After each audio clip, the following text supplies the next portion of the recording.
Indira Gandhi, India's first woman Prime Minister, once said, "To be liberated, woman must feel free to be herself, not in rivalry to men, but in the context of her own capacity and her personality."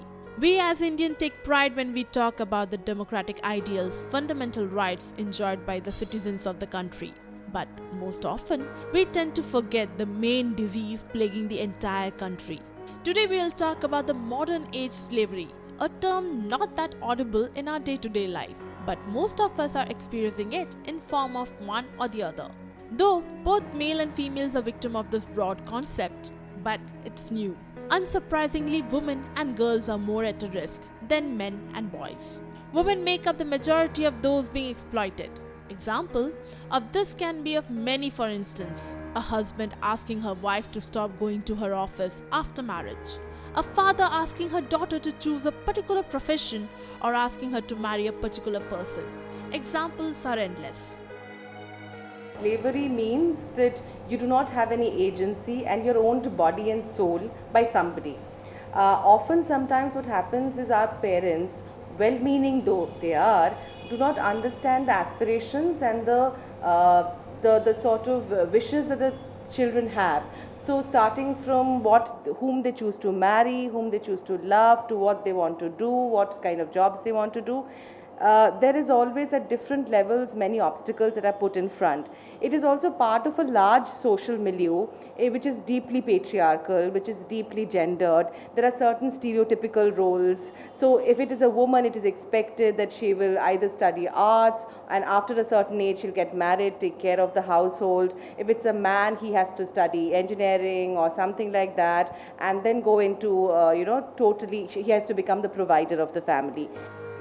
According to a new global report, as many as 18.3 million Indians live in condition listed as modern slavery in India in 2016, a rise of 4.1 million since 2014, which means that 5,616 Indians were enslaved over these 2 years. India has the fourth highest proportion of people living under such condition after North Korea, Uzbekistan and Cambodia. Nowadays, I think the most important way by which you can challenge this slavery is one, by becoming aware that you are an individual, you have certain rights and aspirations and you have the right to live your life the way you want to.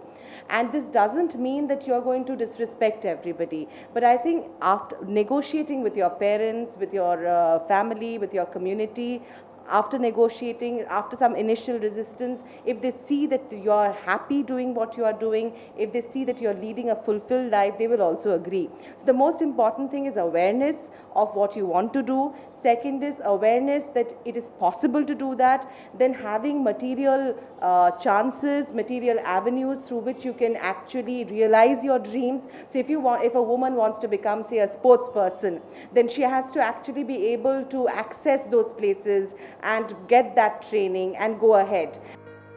The main reason behind these state affairs can be many, main among them being illiteracy, lack of awareness and underdevelopment. Today we will talk to an NGO which will fight for the basic rights of the women.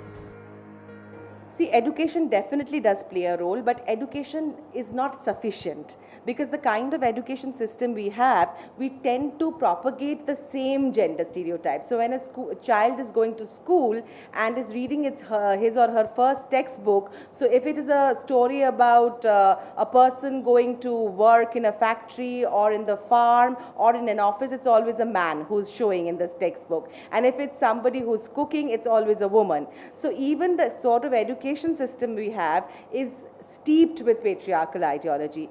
Of course, education has a role to play because then you get awareness, then you learn about different things, you learn about different options, but it is not enough.